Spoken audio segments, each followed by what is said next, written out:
সকাল সকাল ঘুম থেকে উঠে জামা কাপড় ধুয়ে বাসি থালা বাসন মেজে দাঁত মেজে ফ্রেশ হয়ে চলে এসেছি চা বানাতে। আজকে মেয়ের দুধটা দিয়ে চা বানাবো, মেয়েকে খাওয়াবো ছাতু মুড়ি, তাই জন্য। তো হেই এভরিওয়ান, গুড মর্নিং সবাইকে। সবাই কেমন আছো? আশা করি সবাই খুব ভালো আছো, আর আমিও ভালো আছি। আজকে দেখো চায়ের বাসনটা বসতেই চাচ্ছিল না, তো যাই হোক অনেক কষ্ট বসিয়ে চাটা খেয়ে তারপরে চলে আসলাম আসল কর্মে। এখনও ঘর ঝাড় দেওয়া, ঘর মোছা, দেন রান্না বান্না করা, মামামকে খাওয়ানো, আমাদের খাওয়া, প্রচুর কাজকর্ম বাকি থাকে। আর রোজ শিডিউলে এত কাজকর্ম থাকলে না মাথা এমনিই খারাপ হয়ে যাবে। তো যে জামা কাপড়গুলো সকাল সকাল ধুয়ে নিয়েছিলাম সেগুলোই সকাল সকালই রোদে দিয়ে দিলাম। আজকে আকাশটা মেঘলা, আমার খুব পছন্দের, কারণ বেশি রোদ আমার পছন্দ না। ওই যে ঘরটা প্রচণ্ড গরম হয়ে যায়, আর সেই গরমটা সহ্য করতে পারি না। তাই যতদিন না এসির ভরসা পাচ্ছি ততদিন তো গরমে এই মেঘ ওয়েদারটাই আমার কাছে ভরসা। আর এই যে একটা আপের ট্রেন ছিল, সেটাও চলে গেল, আর আমিও চলে আসলাম ঘরে তাকে টাটা বাই বাই করে। এখানে মাম্মাম দুষ্টুমি শুরু করে দিয়েছে, কারণ ও খাবার খাবে না, খাবারটাও দেখে ফেলেছে। নিমকি খাচ্ছিল বসে বসে, ওর বাবাও স্নান টান সেরে পুজো দিয়ে নিচ্ছে। একটা কথা বলতে কি, আজকে আমার হাজব্যান্ডের ব্যাপারে বললামই, মানে আগেও বলেছি আর কি, যত বলবো তত কম। ও কিন্তু আমার ঘরের অনেক কাজে অনেকটাই হেল্প করে। আর এখানে দেখতেই পাচ্ছ মাম্মাম কিন্তু এত পরিমাণ দুষ্টু করছে যে পাখা বন্ধ করার বদলে লাইট অফ করে দিয়েছিল। ওর দুষ্টুমির কোনো অন্ত নেই, সেটা তো তোমরা সবাই জানো। আর এখানে দেখো এক বালিশ থেকে আরেক বালিশ লাফাচ্ছে। আর আজকে সকাল হতে না হতেই আমার শরীরটা খুব পরিমাণ খারাপ করে গেছিলো। মানে হঠাৎ করে ঠান্ডা লেগেছে, মাথা ভার হয়ে রয়েছে। আগের দিন হয়তো বৃষ্টির জল মাথায় একটু লেগেছিলো, সেটারই হয়তো অ্যাকশন। কী করব বলো, আমার তো সব কিছু বাইরে, সুতরাং আমার বৃষ্টিতে ভিজে ভিজে কাজকর্ম করতেই হবে। আর সেই সূত্রে ঠান্ডাটাও লেগে গেছে। আর কি করা যাবে, সকালবেলা চাটা খেয়ে একটা প্যারাসিটামল খেয়ে নিয়ে লেগে পড়েছি কাজে। তো প্রথমত বিছানাটা ঝাড় দিয়ে বাসি বিছানা তুলে বিছানাটা গুছিয়ে নিচ্ছি। একটু পরেই ওর বাবা আবার ঘুমিয়ে পড়বে, কারণ নাইট ডিউটি করে এসছে। আর মাম্মাম তো আছেই ওর বাবাকে না ঘুমাতে দেওয়ার জন্য। আর একটা কথা কি জানো, আমার এই বিছানা না এই শোলার ঝাঁটা দিয়ে না ঝাড় দিলে আমার একদমই পোষায় না। আমার খুব একটা না, ওই যে বলে না মিনমিনিয়া রোগ, সেরকম একটা আছে। বিছানায় যদি একটা ধুলোকণা থাকে আমার বিশাল অস্বস্তি হয়, আর গা হাত পা চুলকায়। আমার নিজের এটা মনে হয়, আমার বর বলে ওর ঝাড় দেওয়া আমার পোষায় না, সুতরাং ও বলে তুমি একাই ঝাড় দিয়ে নেবে, তাই আমি নিজেই ঝাড় দিয়ে নিলাম। আজকে বেশি কিছু রান্না নেই, শুধু এই ডালটুকুই করবো। মামামের কালকের চিকেন আছে, আর আমাদের কিছু ছিল তরকারি, সেটা ওর বাবা সকালবেলা খাবে। আর আমার মা কালকে আলুর দম পাঠিয়েছিল, তো সেটাই খাবো ডালের পাতে। তা ডাল করার জন্য ঘরে রীতিমতো কিছু নেই, ভেবেছিলাম পেঁয়াজ ফোড়ন দিয়ে করব, কিন্তু আমার কর্তামশাই পেঁয়াজের ডাল খান না। তাই ওনার কথা মতো, ওনার শাশুড়ির মতো, মানে তেঁতুল গোলা জল দিয়ে আর কি ডাল করতে হবে। মানে টকটা যেন হওয়া চাই। আমরা ছিল, কিন্তু সেগুলো নষ্ট হয়ে গেছে।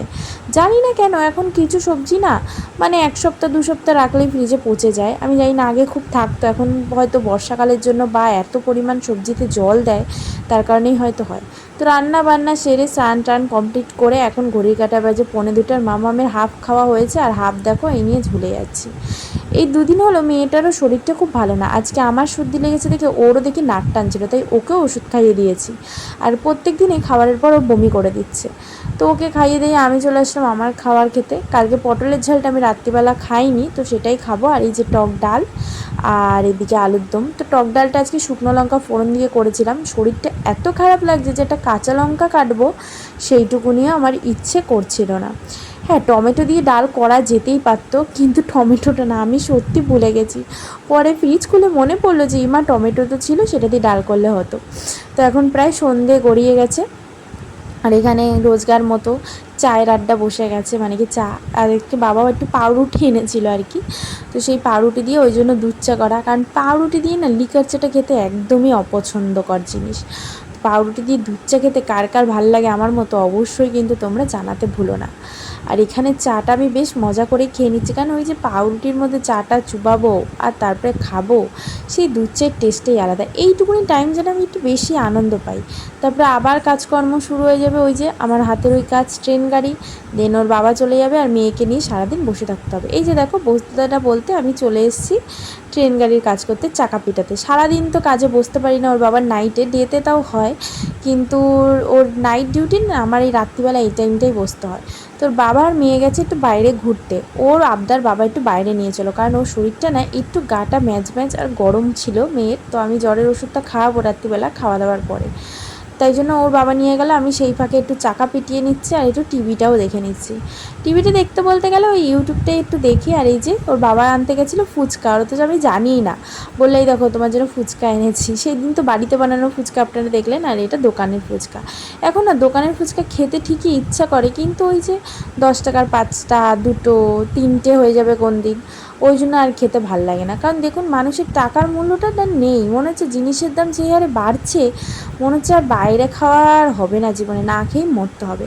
তো এখানে মাম্মা আমি রাত্রিবেলা খাবার বানিয়ে নেবো, আজকে বানাবো ওটসের খিচুড়ি, ওকে আর ভাতটুকু দেবো না। আর ওখানে হয়তো দুষ্টুমি করেই যাচ্ছে, আর অল্প করে জিরা ফোড়ন দেবো। আগের দিন তো ডিম দিয়েছিলাম ডালিয়ার খিচুড়িতে, আজকে কিছুই দেবো না, কারণ ও যদি খেয়ে আবার বমি করে দেয় তখন আমার সেটা ভাল লাগবে না। জন্য একদম হালকা পাতলা করে ওটসটাকে হালকা একটু ভেজে নিয়ে ওর মধ্যে হলুদ করে নুন দিয়ে আর একটা তেজপাতা ফোড়ন দিয়েছি, দিয়ে আমি ফুটতে দেবো, ব্যাস এইটুকুনি। কিন্তু ওই যে কে শোনে কার কথা, ঠিক ওটসটা খাওয়ার পরে ও বমি করে দিয়েছিল। আর এই ওটসটা না আমি যেটা বানাচ্ছি, তোমরা যেটা ভিডিওতে দেখছো, এটা পুড়ে গেছিলো, সুতরাং এটা ফেলিয়ে আবার আমার নতুন করে ওটস করতে হচ্ছে। কারণ ওটস করতে করতে মাম্মা বললো মাম্মা টয়লেট পেয়েছে, আর ওকে টয়লেটে বসা থেকে আমার ওটস পুড়ে গেছে। আর খাটের অবস্থা তো দেখতেই পাচ্ছ। সুতরাং আজকে শরীরটাও ভালো নেই, তো সবাই ভালো থেকো, শুভরাত্রি।